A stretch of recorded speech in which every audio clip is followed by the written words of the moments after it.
woke up this morning already feeling heavy. I don't know why. Maybe it was the restless sleep, maybe it was the tension in the air that seemed to linger between me and Liam lately. He'd been distant, withdrawn, and I could feel the space growing between us.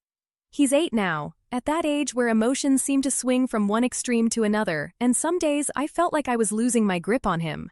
His little world was changing, and I didn't know how to keep up. I went into his room to wake him up for school, but when I pulled back the covers, he groaned, pulling his blanket over his head. "Liam, come on." "You're going to be late," I said, gently pulling the blanket away. He squinted up at me, his eyes still sleepy but already filled with frustration. "I don't want to go to school today," he muttered, sitting up and rubbing his eyes. I tried to smile, to keep things light. "You don't have to want to go." "But we still have to go." I sat down next to him on the bed, trying to comfort him. But his response wasn't what I expected. His face contorted with anger, his small fists clenched, and before I could even process it, he snapped. "I hate you!" he yelled, pushing me away. My heart stopped for a moment. The words hung in the air between us like an icy wind. I hadn't expected that, hadn't been prepared for the sheer force of it. For a second, I was frozen. My mind scrambled for something to say, but the words wouldn't come. I didn't know how to respond. All I could think was, how could he say that?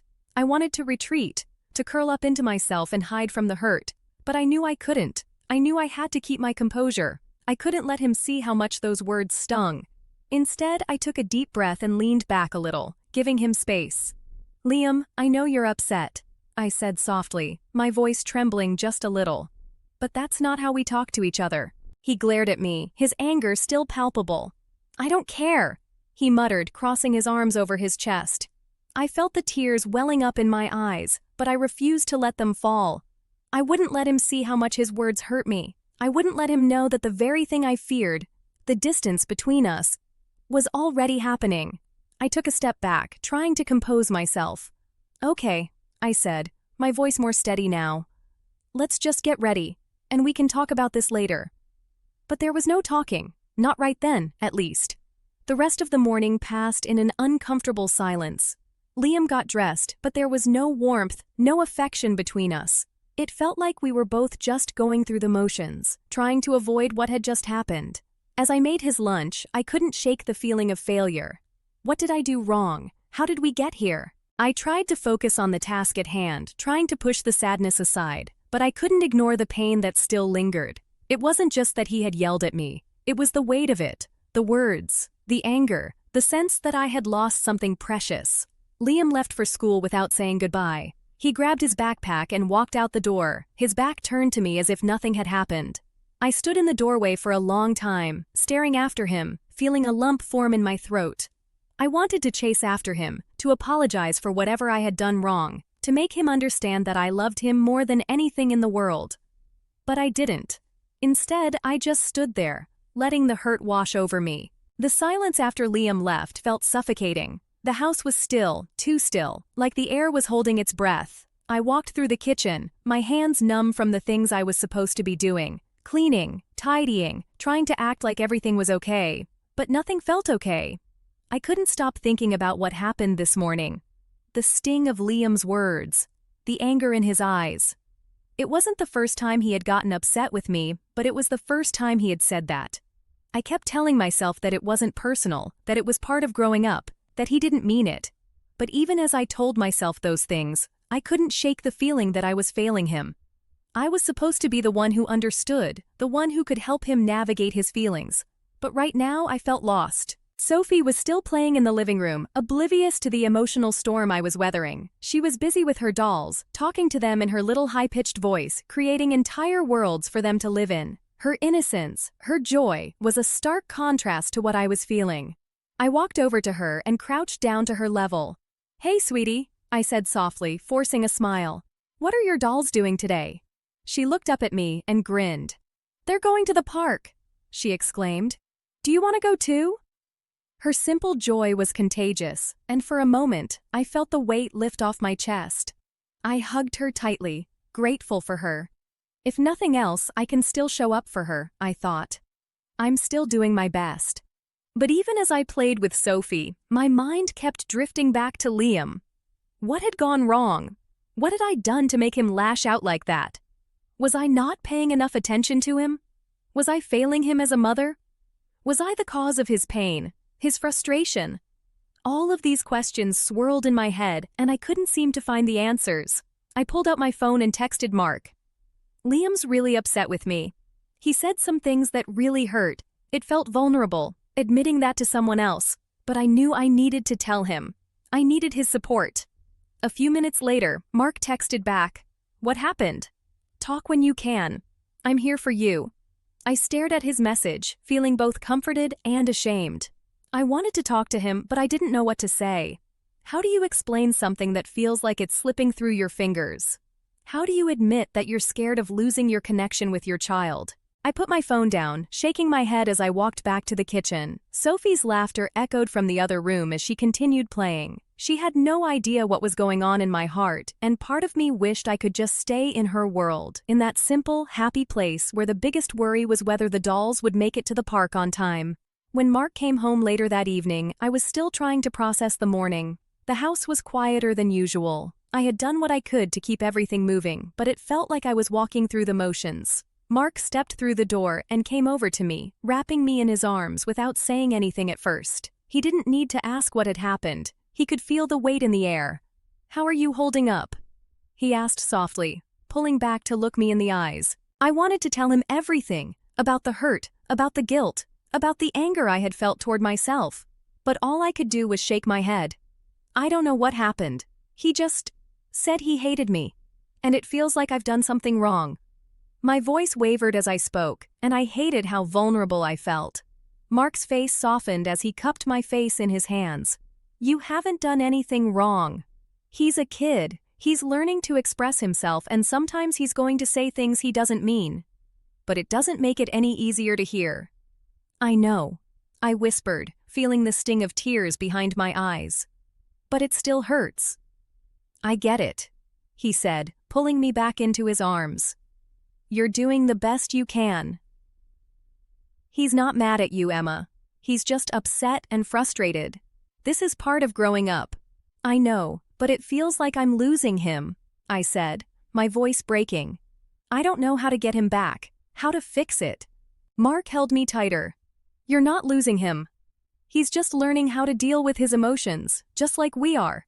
You don't have to fix it all right now, you just have to be there when he's ready to talk." I nodded against his chest, feeling a small weight lift off my shoulders. It wasn't a perfect solution.